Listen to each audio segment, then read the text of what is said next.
imagine this. You are in a job interview, and then the hiring manager asks you a question that you are just completely stumped and unprepared for. What do you do? Tonight, our guest, CNN News anchor alum, Ryland Media founder Lynn Smith, is going to teach us how you can find your Uniqueifier. A couple of more things about Lynn. She has interviewed people from Dolly Parton to Motley Crue. Lynn definitely knows what makes a great interview. So tonight she's also going to teach us a few tricks of the trade that involve how to positively show up in a digital interview. So she's going live with us tonight on VirtForce to discuss the Uniqueifier. We're going to create a bucket of sound bites for you that you can take to your next Zoom interview. Lynn Smith is our guest. Virtual employment is here to stay. I'm military spouse, VirtForce founder, and your remote work expert, Kimber Hill. Subscribe now to learn how you too can thrive in the virtual workforce. So tonight's conversation topics are going to include your 10% edge, career pivots, handling competition, navigating rejection, and authenticity. Lynn, thank you so much for joining us tonight. I'm so glad you were here to be with us. I'm so thrilled to be with you. I think you have an incredible platform and an incredible group of people. And thank you for your service and all of the spouses out there, because it's the underappreciated service that you all do, being the support of your loved ones that serve our country. Thanks for acknowledging that, Lynn. We appreciate it. So a couple of things I wanted to chat with you about before we get into the questions that I have for you. You've done NBC News, MSNBC, and CNN, and now also Weekend Express. I can't forget that one. That was the one I used to watch. But now you're an entrepreneur. So can you tell me a little bit about this journey that you made and what led you there? Yeah, I mean, 15 years of being a news anchor has brought me such joy. Connecting with the viewer and storytelling was really my why. And after all of that time, my why started to shift. And we'll talk about that a lot deeper. And many of you that are listening and watching may be going through a similar post-pandemic reanalysis of your life and your priorities. And mine really shifted to my family. And news anchors can't really spend time with their families the way a traditional family can. And that's very similar to the military. You know, we are working around the clock where you're not home in the mornings or you're gone for a long period of time, like a week for travel and things like that. And I knew that I wanted to reevaluate whether or not that's what I wanted for my young children. And so I spent a lot of time figuring out what that next step would be. And I pivoted. And we'll go through, for a lot of people that are considering that type of pivot, what goes into it and all of those steps. But I can say the fulfillment of being able to work with people and help them make an impact gives me the same joy, if not more, than the impact that I felt in storytelling. Yeah. So I can relate there in needing to reshift your priorities. We go through these different stages in life, and certainly what we experience in the military community presents stages that we didn't know were coming, things that we didn't know we needed to be prepared for. And a lot of that, for the military spouse, our career tends to really take the brunt, take the blow. That's the first thing we sacrifice when things are not stable at home, because it's really our job to keep that platform and that environment stable and fruitful. So yeah, the career pivot is a big one, and learning to work remotely and chasing down these remote careers are vital. And you know a thing or two about that. But before we get into that, I want to chat about the things that you're up to now. So recently you created All Good Things, and you're about to start podcasting for Munchkins. Can you tell us a little bit about those two platforms? Yes, I had so much fun my first season of All Good Things, which you were a guest on. Yes. That made me so happy to be able to share with my community what it is that VirtForce does and how you support military spouses. All Good Things is a podcast that focuses on educating, inspiring, and moving people in a positive direction. Another part of the reason I made a pivot out of the news business is, as many of you have seen, the media and the news has become something very different than when I started 20 years ago, having anchored for 15 years. And that change was really farther away from the positive impact that I wanted to be making. So the podcast served in that regard. And now with Munchkin, which is the most loved baby brand in the world, not just the country, they have a podcast called Stroller Coaster. And it's really a service to parents. They created it as a service so that parents felt like they had a community to go to. We're all on that wild ride of parenting. And so we have guests and experts to come in and talk about what it is that we can do today to help make this difficult challenge, but amazing, beautiful challenge of parenthood a little bit easier. I love that. I can't wait to listen to the Stroller Coaster. Yes. We'll definitely help get that out for you too. I know there are a ton of primary parents within VirtForce who could probably use the information coming from Stroller Coaster. Also, Lynn, we've got TV News Academy that you've been working on. That was your baby when you pivoted out of the news industry into entrepreneurship. I would love for you to give us an overview of what TV News Academy is before we dive into all of the fantastic coaching you're going to give us tonight. Yeah, I mean, I think this is something that the fundamentals of TV News Academy apply to everyone, even someone that doesn't want to be on television as a guest. So I focus on experts, entrepreneurs, and CEOs who have a compelling story to tell, and they need to get their messaging out in the media through appearances.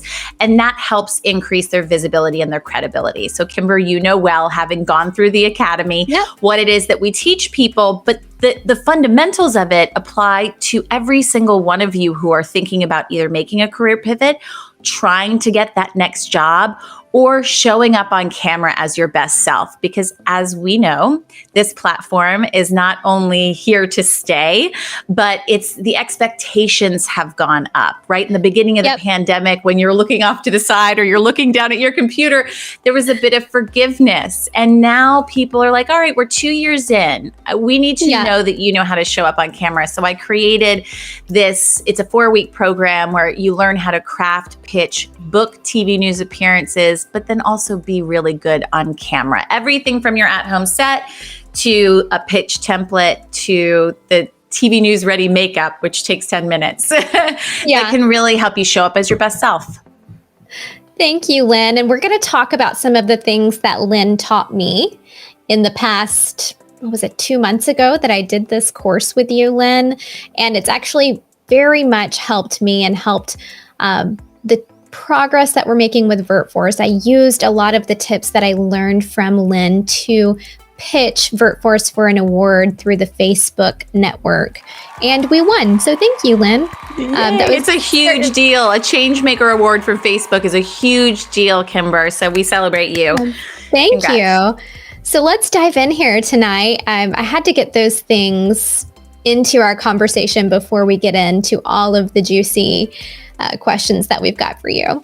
So we all recognize you from being behind the desk as an anchor at CNN and Weekend Express. So can you tell us some of the things that you learned in that career that you think apply to our military spouses and veterans during their career search? I think the number one thing when it comes to somebody else that I am interviewing is what you brought up at the beginning of this. What do you do when you're asked a question and you don't know the answer? This happens to anyone, even the best of the best experts that I've interviewed. It happens. So what do you do? Pivot. Pivot is something we're going to bring up a number of times here. If you spend too much time trying to gather your thoughts, if you're talking yourself into convincing yourself you'll eventually get to an answer, you are wasting valuable time of trust from the person that you're talking to. I say oftentimes it takes someone 5 seconds to decide if they like you. It takes someone about 30 seconds to decide if they trust you. So you want to make sure you are talking in sound bites, and we'll talk in a minute about how to craft a sound bite. But when you don't know the answer to something, you can say something as simple as, I think that takes so much time to really dig into, and I want to get to that, but let me just point out this really important thing. And you pull from that bag and that bucket of sound bites that you have that you feel really confident about. Say they ask you a question that applies to the company. Actually, this happened to me when I was interviewing. They asked me, name something that you, or the latest book that you had read. And I have a 5.5 and a 3-year-old. I haven't read a book in 5.5 years. And I pivoted. I said, books are such a huge part of my life. But the one thing I actually listened to the other day that really made an impact was, and I talked about a podcast episode that I had listened to. It was a quick pivot to get them off of that because I was telling them there was something even more important that they might have not even thought of asking me. So you almost think that there is a win situation in it for them. The art of the pivot comes from confidence. When you feel like you are confident in that interview, it doesn't matter what they're going to ask you. And Kimber, you know this well. We talk about 3 pillars of confidence. It is remember your preparation, prepare, prepare, prepare. Don't memorize, but they can ask you anything and you can come up with something. And purpose. What is your purpose in that particular interview? What are you looking to fulfill? And promise, which is to not focus on the small things. Did I say that right? Oh no, I stumbled here. They must be thinking this.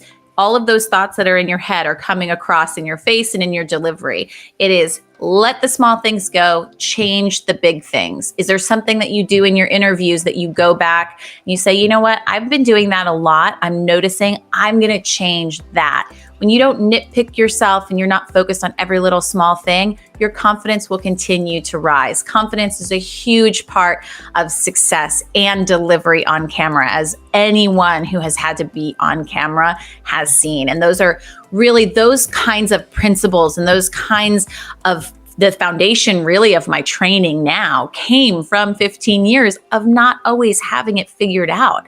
I've stumbled many times. I've fallen on my face, and it's how I've picked myself up and what I've taken away from it that's helped me now train others to avoid it.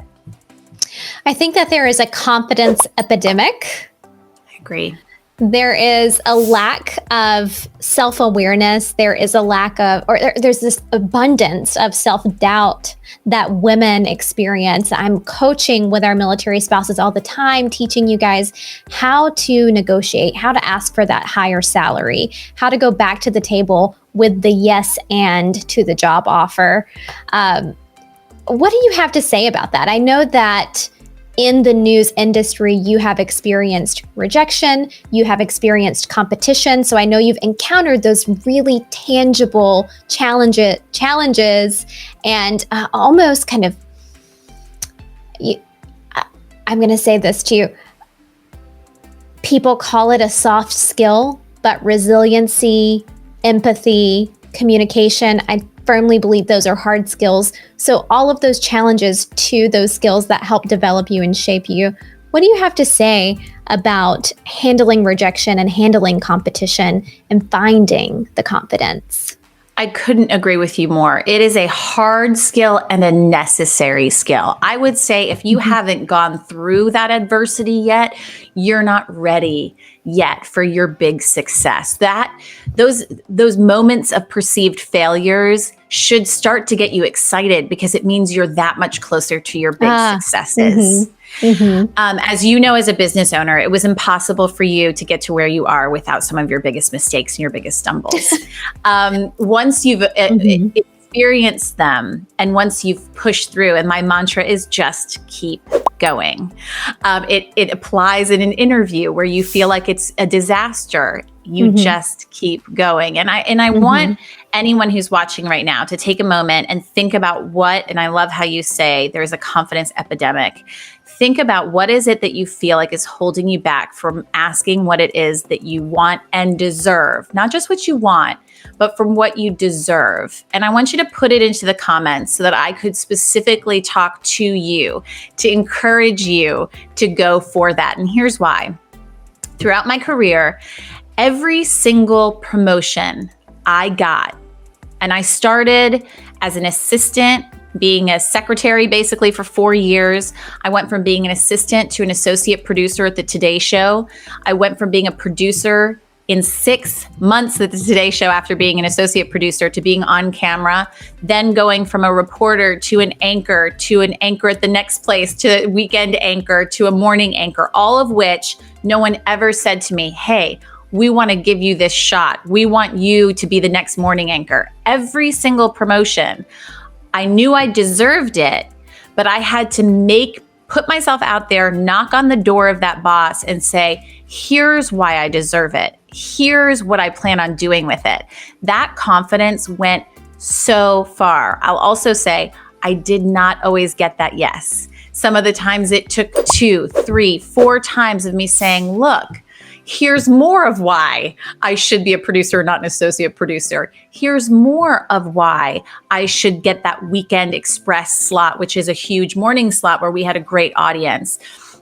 That kind of determination and grit also separates the good from the great. Because of that confidence epidemic, not a lot of people are doing that. So it's going to separate you. But the important, essential key to that is believing that you deserve that. You'll know through your hard work. And I would encourage you to write down those accomplishments so you don't forget them. When you've had a big win, keep track of those big wins so that you can go back, be armed with information and say, here's everything I just did in the last 6 months or the last year.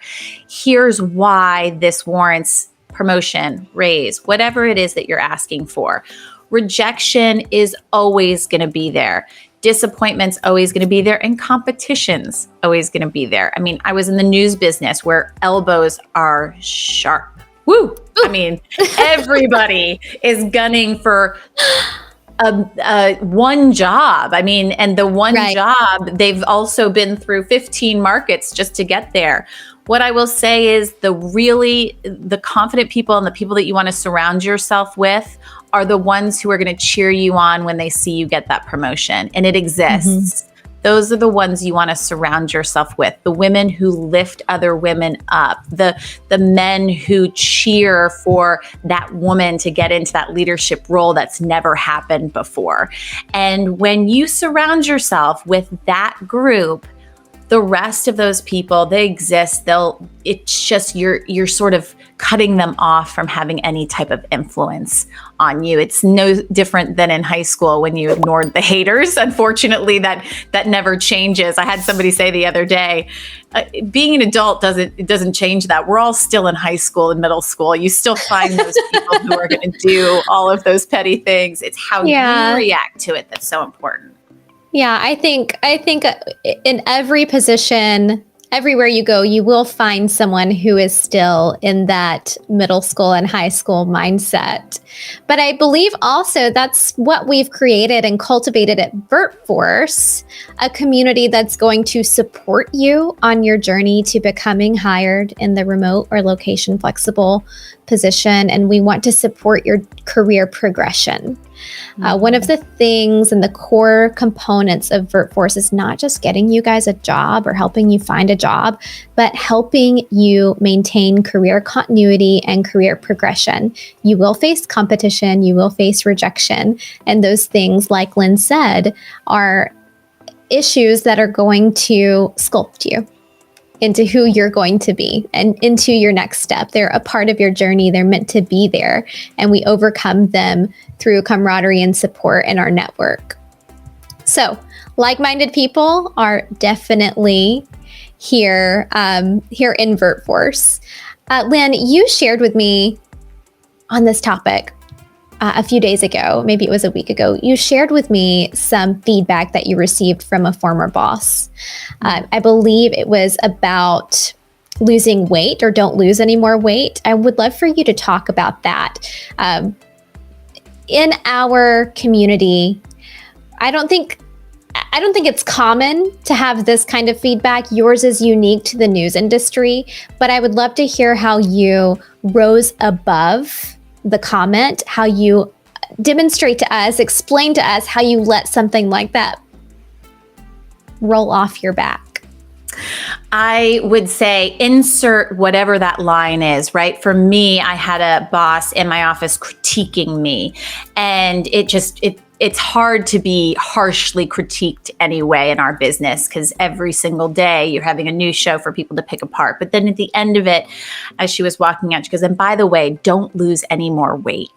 And it was one of those things where, women in general are so oftentimes defined by their appearance, and weight is such a specific, and you could have said the opposite, don't gain any more weight. The hurt factor of it is the exact same. For many people, it may have been, hey, you showed up looking like a drowned rat the other day.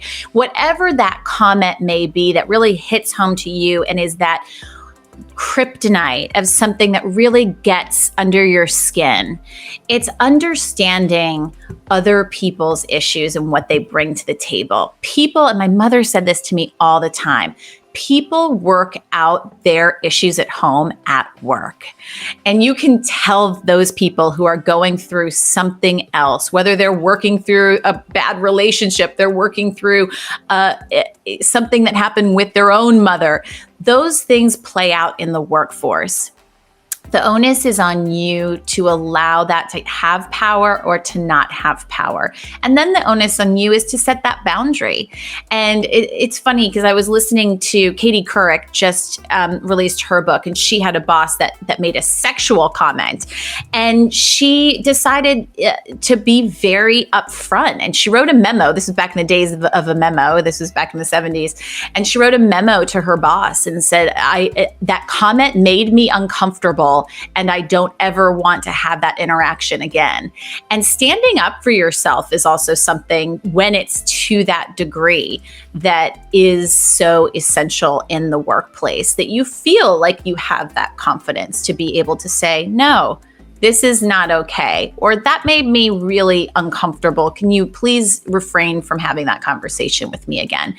I happen to be in a business where those kinds of comments come left, right, front, center, every which way. That's just the nature of what business I was in, am in, and continue to experience. And that's never deterred me from really looking in the mirror and saying, but you know exactly who you are. You know exactly your intentions, and you know whether or not you're happy at this, whatever weight it is that you are. What makes you happy? And finding the internal happiness instead of deciding that other people get to fill that cup for you is a game changer. This is also important when it comes to social media, because I'm sure, as all of you have experienced, that can be a confidence buster as well. You get to decide who and how your cup is filled. Thank you, Lynn. Finding your own validation within yourself is very important.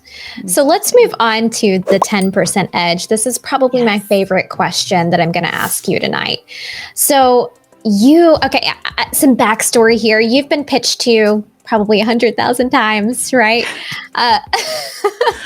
So let's talk about that in the perspective of, how does a candidate stand out? How do we find our Uniqueifier? How do we present that 10% edge that's just going to get us up there high enough to be the resume that's selected for the interview or the candidate that's made the job offer?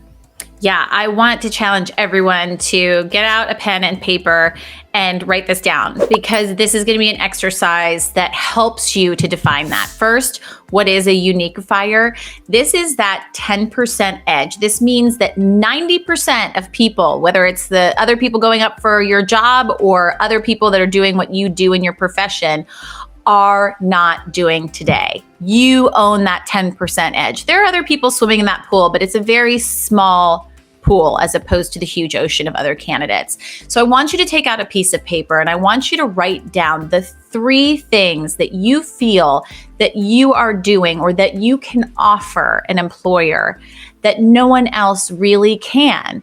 It's an experience that you've had in your life. You know, I have something on my website that's called a superpower quiz. It tells you what your story archetype is, right? You may be a champion, you may be an undiscovered star, you may be an overcomer, and you can go to the website that Kimber's going to put up so you can take that quiz and you find out exactly what your storyline is. You want to be able to start crafting that storyline yourself. So write down those 3 things that no one else is doing, those experiences in your life. And then also really be honest with yourself about what that weakness also might be. What is something that could be the thing that's holding you back? When I was asking you to think about why you might not be able to ask for what you deserve, really be honest with yourself about that weakness. Start saying that weakness out loud. That's going to be part of you. And if you start saying it, you're giving it a lot less power to influence and hold you back. And then when you're going for that job, we want to be talking in sound bites. What does it look like to talk in sound bites? I don't mean that you want to be inauthentic in talking in sound bites. It's I give you a definition of that to have a mindset of how you're going to carry a conversation. It almost creates walls around you so that you don't go on and on and on, and you're repeating yourself over and over again. A soundbite should begin with a headline. Tell me why I should care about something, put it in headline form, and that should be the first thing out of your mouth. So if I ask you, what are you so excited about this job? I want you to be able to go in there with the headline of, this is honestly a game changer for my family. I'm able to now accomplish this and this. Being able to be a well-rounded employee for you, being able to feel that fulfilled is going to benefit the both of us. So that headline and saying it right out of the gate is so key. Next comes the meat. That's the information. I know in addition to that enthusiasm, I bring but to the table. Your meat is really that information that you know needs to get across, but you don't want to be formulaic about it and just say, oh, here's da-da-da-da-da. And then you want to end on the chill factor, something that's going to be memorable. And I say chill factor because I want you to be thinking about like chills going down the back of your spine. It's so good. You want to end on something that really is going to leave them remembering you. And when you craft a soundbite with those 3 things in mind, you're going to be making an impact, giving information, and being memorable every single time you open your mouth. In a job interview, that is so important. Along with that, a lot of this comes from confidence that we talked about. But in a job interview, that's so important. They're looking for that differentiator. They're looking for someone to be unique, and they're looking for someone to be themselves. When we especially talk about showing up on camera in a way where, you know, you're delivering your messaging, it is so important that you make that impact and you hit people over the head because the attention span is so short. Our headline, our meat, and our chill factor. I can't emphasize this enough. We interview a lot of candidates at VirtForce, hundreds a month for different positions. When we ask the question, why do you want this position? It is so refreshing to talk to a candidate who has put thought into that question, who has put effort and energy into it. You would be so surprised at how often we get the same answer from every single candidate because we've caught them unprepared with a question that is incredibly simple and easy for you to review and prepare for. So I love that Lynn talked about coming into that question with, this is a game changer for me. This is the exact position I've been looking for 9 months. Right? Mm-hmm. Here's why I'm going to be a great fit for this position. And here's one thing that you'll get from me that you won't get from any other candidate. Wow, you've sold me. Exactly. I'm sold. Okay, when can we have your second interview? Exactly. Precisely. Like I've got 10 more resumes on my desk, but no, put this one to the top because I'm not going to hear that often. You've done a million interviews. If you implement these strategies, you are not going to have that much competition. So I would love to hear listeners and viewers tonight, if you did Lynn's exercise and you wrote down the 3 things that your employer or future employer can get from you and no one else, put them in the chat. Let's review them. I want to read them and kind of talk about them with you too. Next thing. And thank you to the person who said that the advice about your weakness was an important one to hear. I think that the reason that feels like a relief for a lot of people is because there's this expectation that we cannot have weaknesses. There's an expectation that that is perceived as, okay, that's going to take me off the table as the candidate. But when you are able to embrace your areas of growth and not only embrace them, but talk about them, it shows that you are a resilient and aware employee that somebody is going to be able to know isn't pretending that they're someone that they're not, because there's no one that doesn't have something like that. So thank you to the Facebook user who chimed in on that. Exactly. And Lynn, you know your weakness. You've shared it a few times with me. Yes. Do you want me to share it with the rest of the group? If you want to. I will share. No, I will share it because I have a story that goes along with it. And I think it's an important thing because you see me sitting here. And when I talk into the camera, this is very natural for me. I'm very comfortable talking into a camera. That's what I've done my whole career. My weakness is public speaking, which shocks people because you would think that the skill set applies to standing in a room of 800 people. It doesn't. It's my kryptonite. It is something that changes my delivery. I can't explain it. My knees shake a little bit. My voice shakes. I can get through it. I've had to do dozens and dozens and dozens over my career, but it is a weakness of mine. When I started to say that weakness out loud, it began to have less power and I became better and better at it. But recently, I had a speaking engagement and it was a group of 40 C-suite women. And I was teaching them, I have a program called Unleashing You, how to shine on paper, on camera, and in the room, which was ironic. And I hadn't spoken in front of a group of people in 2 years. And when I tell you I fell flat on my face, I fell flat on my face. So what did I do? My voice was shaking. I couldn't get my thoughts together. Anyone out there, this has maybe happened to you before, but it's awful when it does, especially when you're a network news anchor and people expect you to be really good. Mm-hmm. And what did I do in that situation? For a third time, I'll bring this up. I pivoted and I stopped myself and I said, you know what? This isn't going that well. I want to take this and I want to put it back in all of you and say, let's open to a question and answer, because this is not the success that I'm looking for. Let's go to a question and answer. And the question and answers started coming. And even throughout it, I said to them, this is a failure for me. This is not the way I wanted this to go. But I also want people to take away from your failures can get you excited because it can lead you to your successes. And people wrote me after that and they said, you were an inspiration that I don't know that you intended to be. I definitely didn't intend to be that because it was embarrassing. But what it taught people was if you just keep going through those really stumbly and hard times, you will get through it. I could have just walked out of there and been like, listen, this is going so bad. I'm just going to sit down now. You guys take over. If you just keep going, you pivot to what you know best, the audience will respond. When you are vulnerable, there will be a connection. I mean, Brene Brown has created an entire stratosphere based on this. That doesn't mean wear your heart on your sleeve, but it's that human side of you can come through. It doesn't mean you're emotional. It can come through. And in some cases, be your greatest accomplishments. I had probably more people come up to me after that speech than I have had any other speech I've given. And people reach out to me by email as well. That's incredible.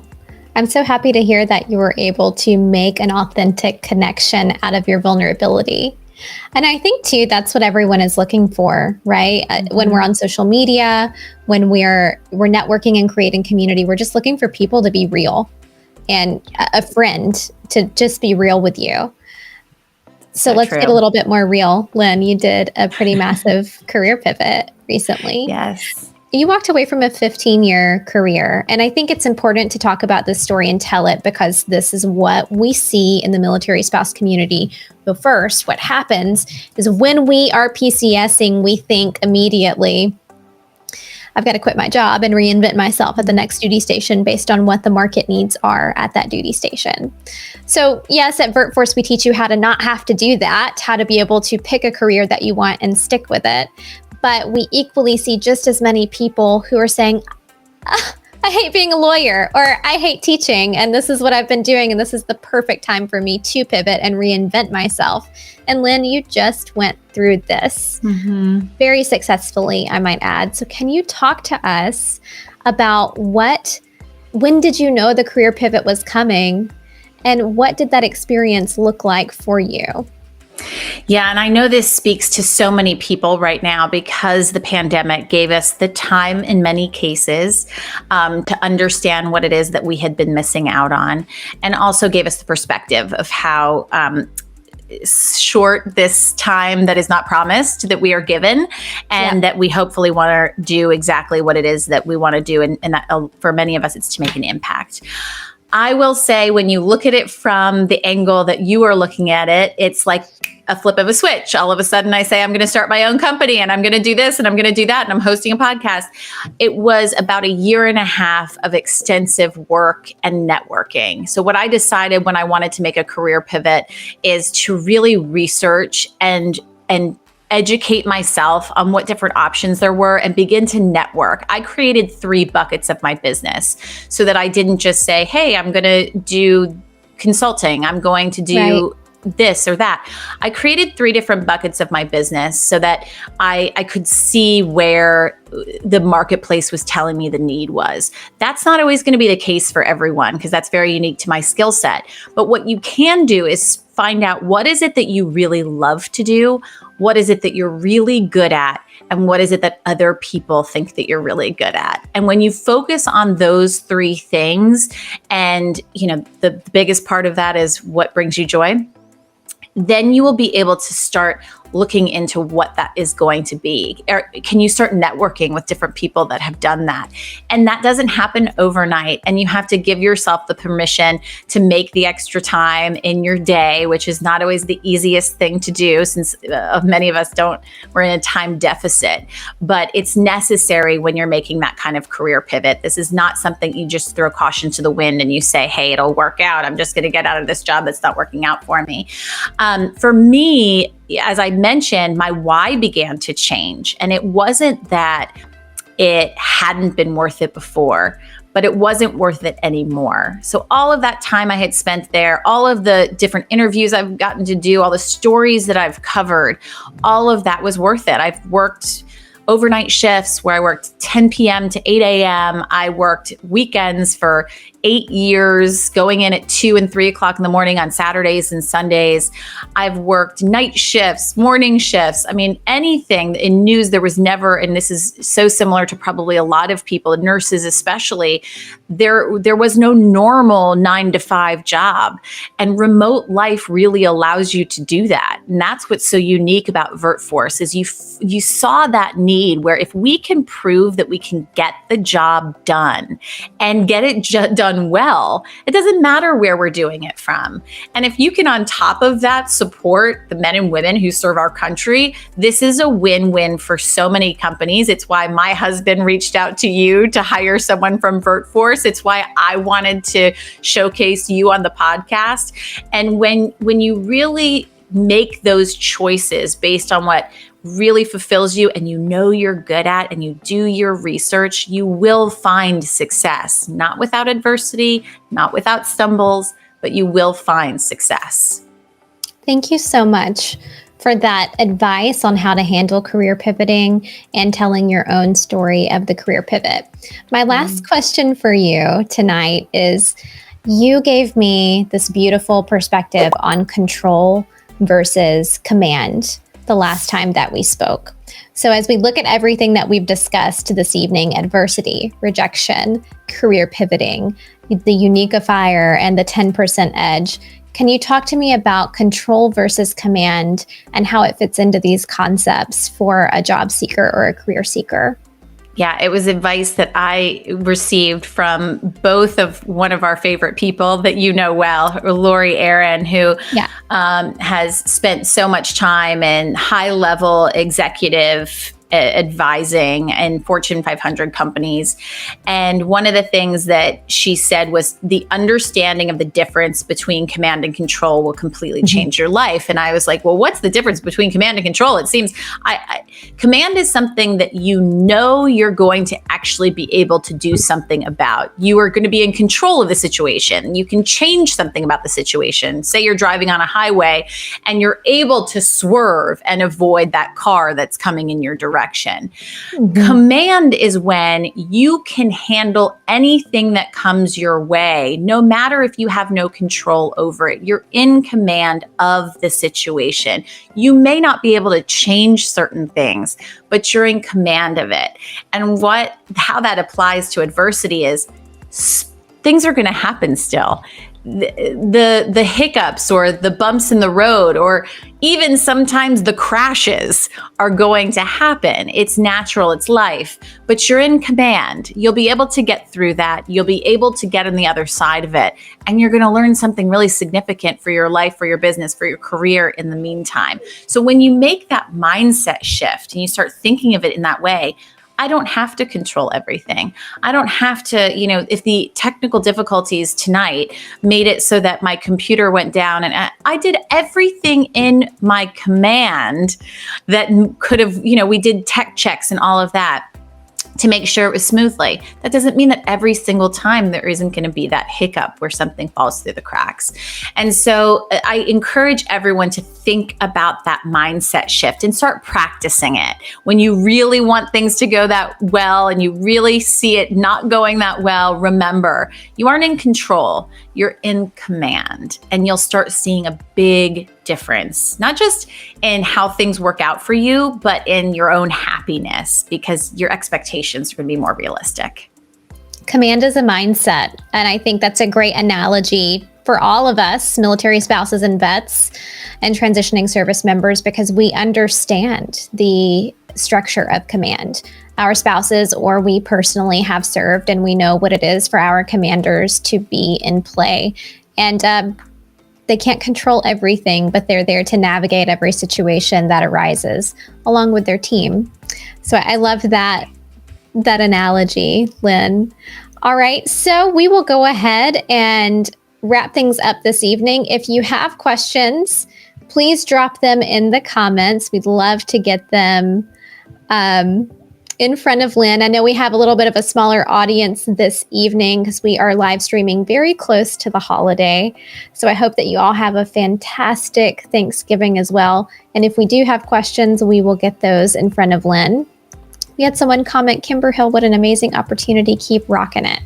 Girl. Yes, thanks. keep rocking it, Kimber. I think that you're a great example, and especially for a lot of people out there that are juggling family and work life. You're new to that world, and I applaud you and applaud a lot of those out there that are dealing with parenting and working at the same time. It's an entirely new level of resiliency that needs to be implemented when that's the case. It is. And as a new mother, my daughter just turned 9 months old. It's a new challenge to learn to balance the career with motherhood. But I'll say this, it's made me better. Becoming a mother has made me better at everything. So it's not something that's deterred in any way, deterred what we bring to the table, right? Yeah, I agree. So, I before I get to this question that just came up, for anyone who is dealing with, and I don't want to just say working moms, because I know there are probably a lot of working dads out there too.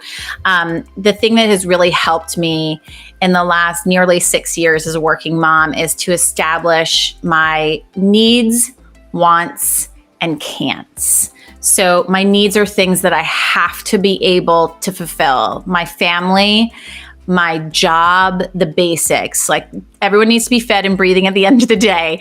And I need to file my reports and get everything finished for my work. All of that is a need. My wants are the things that I would love to be able to accomplish. I want to go to dinner with my girlfriends. I want to be able to volunteer at PTO. There's lots of things I want to do. It may happen and that'd be great. If it doesn't, I take the guilt out of I'm not able to do it. And then the can'ts are my hard no's. I can't take on another responsibility. I can't get a dog because I can't feed anything else. I mean, figure out what I want a dog so badly. Figure out what those things are that allow you, we will in just another 2 years, but that allow you to say no and give yourself that permission to say no when you can. That is a really, really important way to set limitations because that's what we have to do when you're a working parent.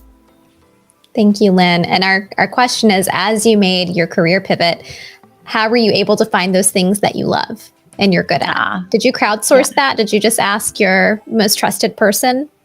Yes, I love that you brought up the MTP. So your MTP is your most trusted person that you should rely on and lean on for everything from visualizing them when you're talking into the camera to make it feel more natural that you're talking to someone and not just into a black lens, to having real-time feedback from the person who knows you the best and you know has their best interests. So the MTP in your life might be your spouse, it might be your parent, it might be your older child, whatever it is, that MTP is someone that you need to lean on. When I was making my pivot, it was easy for me to identify what I loved. What I loved was connecting with people. I used to connect with people through storytelling. That changed dramatically when the stories that I was connecting with weren't exactly the ones making the impact that I wanted to make. So when I was deciding what my pivot was, I created those buckets to know that I can make that impact through the connection of people. So that podcast was born from that. My consulting, I only work with people who have a compelling and impactful story to share. This is not about just getting, someone who's going to pay a certain amount just to teach them one thing. This is about helping people to identify that story that's so important and help them to get it out there.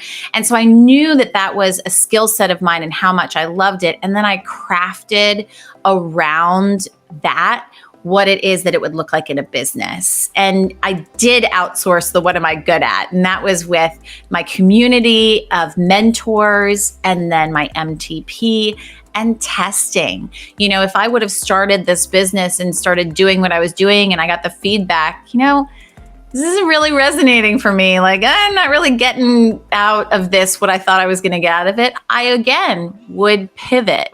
I would find something else. It doesn't mean that I failed in that part of my business, but I would figure out another way to continue with what I'm good at and what I love. And I hope that if you're asking that question, that maybe you're at a point where you're thinking the same thing. And so take some time tonight and tomorrow to lean into that MTP, ask them to sort of crowdsource what they think that you're really good at, but get really, really genuine and serious about what it is that you love. Thank you so much, Lynn. I don't see any additional questions, so I'd love to take a moment to share where you can connect with Lynn. You can find her website, lynnsmithtv.com. Her email is lynn@lynnsmithtv.com. She's on LinkedIn. Lynn's on LinkedIn. Lynn Smith too many. Lynn Smith TV. Twitter and Insta, of course, @Lynn Smith TV. And I want to bring on screen one more time our superpower quiz. Yes. So here's the link to her superpower quiz. One more time, tvnewsacademy.com. If you would like to sign up with tvnewsacademy.com, use VirtForce. Connect with Lynn via email. Let her know you're from VirtForce, and you can take advantage of this 50% off and 30-minute strategy consult.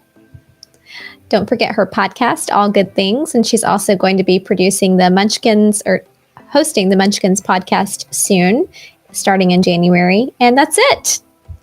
Kimber, Lynn- thank you. You are doing such great work, and you are such an asset to all of those who are sitting here with us in sweats and wine. And that's a real gift, and you're really good at it too. So being able to do what you love and what you're good at, I applaud you, and that's why you got that award of being a change maker. You really are, and I think it's such important work. So thank you for that. Thank you so much, Lynn. I'm so glad that we've met and become such good friends. I appreciate you coming to speak to the talent community tonight. This will be going out via email, and we'll be keeping it on our podcast. We're going to keep this evergreen because we know everything that Lynn gave us this evening is incredibly valuable to our own personal development and career journeys. Lynn, you're a superstar. Thank you so much.